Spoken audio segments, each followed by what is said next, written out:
There are spirits in the invisible realm. There are spirits hovering about in the spirit realm. The Bible said when an evil spirit is cast out of a man, Matthew 12, 43 and 44, it goes about in dry places, looking for where it will dwell. If it doesn't find any, it returns. That means there are desolated places in the spirit where spirits hover. That's why a lady asked me when I was teaching on Tuesday, he said since she came to a new environment where she's living, predominated by the sons of the bondwoman, it became difficult for her to win souls. And I told her, if you check, it has even become difficult for you to pray. The reason is because there are spirits in that atmosphere. And so when you enter a territory, the energy level is different. Make no mistakes about it. When spirits dominate a sphere, they put their energy there. It's not everywhere that is possessed by spirits. Some realms are possessed by the energy of spirits. When Jesus came to Peter's mother-in-law, he didn't cast out the demon. The Bible said he rebuked fever, because the fever is an energy of a spirit of sickness and infirmity. So the spirit himself may not be there, but his energy is there.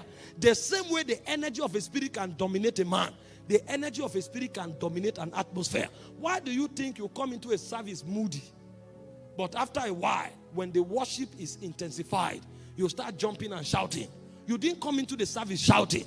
The energy of the Spirit of God has dominated the service. And so upon come, you begin to interact with it.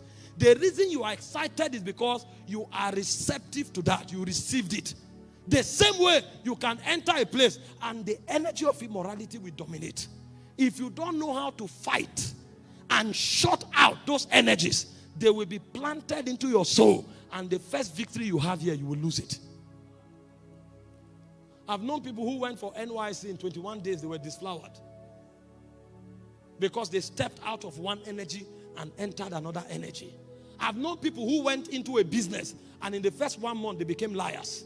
Because they left one energy and entered another energy. There are spirits hovering in the spirit realm. And what they do is that they emit their energy into the context where men dwell. So that a man who is receptive to their energy will attract their presence. If you receive their energy, you invite them into your life. That's how these spirits work. And so in order to win the war over spirit cities, what you do is that you resist the energy constantly. When you come into a place and you discover people are immoral, you have to take a stand. If you don't know that this is warfare, you will be there saying, God will help us. You will not be helped. You will drown. It will begin with lust. After a while, it will begin with talking with 1 or 2 persons. The next time, you are crying on your bed because you just fornicated.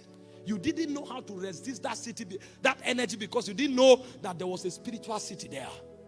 I've taught before from Ephesians chapter 6 from verse 10, how that Paul said, be strong in the Lord and in the power of his might. He said, put on the whole armor of God, wherewith you'll be able to stand the wiles of the enemy. And he said, we wrestle not against flesh and blood, but against principalities and powers. Principalities come to dominate context, and when they release their energy there, anybody who receives it becomes a slave.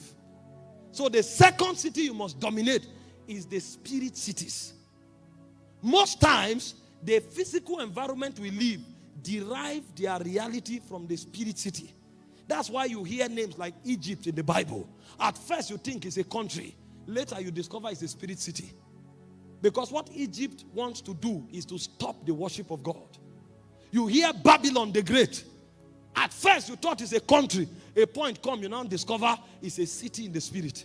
What Babylon intends to do is to bring mixture into your life, so that God is the energy, the temperature and the reality of God is compromised with the reality of other spirits. And a point comes, your pursuit becomes greatness. And you don't care whether you are right or wrong. The guy entered into ministry at first with passion for God and for souls. After 10 years in ministry, his goal becomes a cathedral and money. He doesn't know when he forgot about God. He forgot about soul. Babylon has attacked him. A point came, he began to mix fame with spiritual authority. A point comes, he begins to mix the anointing with psychology. A point comes, he begins to mix divine direction with human strategy. And a day will come, he no longer tells whether it is God leading him or his mind leading him. A point comes when, if God doesn't speak fast, he calls technocrats.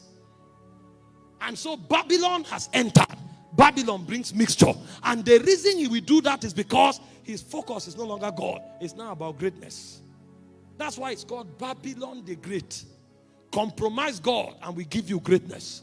Compromise God, we give you influence. Compromise God, we give you honor. But it's a subtle city. If you don't know how to fight it, you are gone.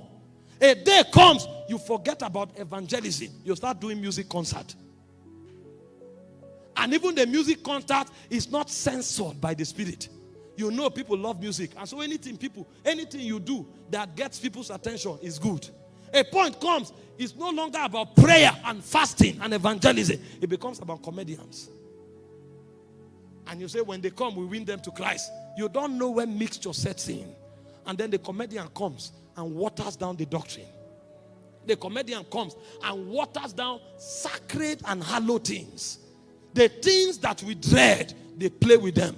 And after a while, everybody takes those things for granted. Church has become fuller, but the fear of God has died. Church has become fuller, but the worship of God has died.